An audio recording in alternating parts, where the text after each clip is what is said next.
Сәлеметсіздер ме оқушылар? Бүгінгі сабағымыздың тақырыбы музейдегі көне заттар.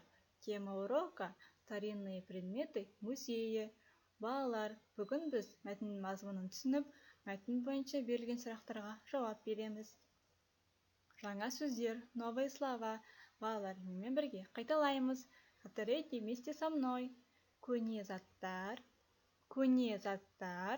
предметы древности. Құмыра, кувшин. Ыдыстар, посуды. Тағы бір рет қайталаймыз. Көне заттар, құмыра, ыдыстар.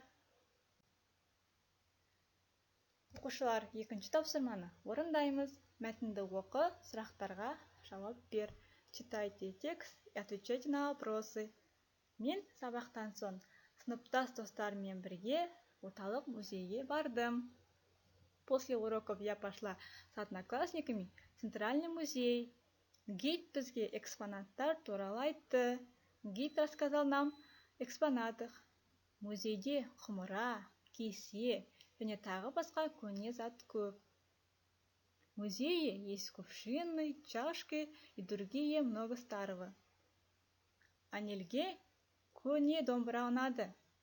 Анель понравилась старая домбыра. Маған алтын адам ұнады. Мне понравился золотой человек.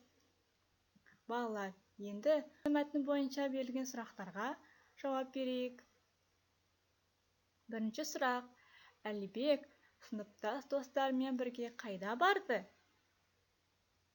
Әлібек сыныптас достарымен бірге орталық музейге барды. Олар музейде не көрді? Олар музейде көне заттарды көрді. Кімге не ұнады? Анельге ескі домбыра ұнады, ал Әлібекке алтын адам ұнады. Сен қандай музейге бардың?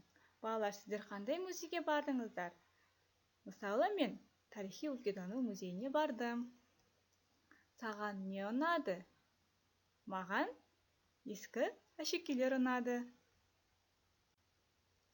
Келесі тапсырма, балалар. Үшінші тапсырма. Сөйлемді толықтыр. Дополните предложение. Балалар, сіздерге сұрақ берілген. Ол қай күні музейге барады? Балалар, сіздерге екі сурет берілген. Біріншісі Әлібек, екінші қыздың есімі Анна. Енді Әлібек пен Анна қай күндері музейге барды? Соны жазуымыз керек. Сіздерге керекті сөздер берілген. Сенбі, суббота және сейсенбі, вторник. Сөйлемді толықтырып жазатын болсақ, Әлібек сенбі күні музейге барады.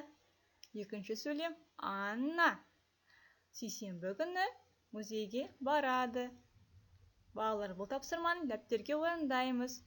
Пишем тетрадь. Балалар, бүгінгі сабақты түсінді деп ойлаймын. Сау болыңыздар.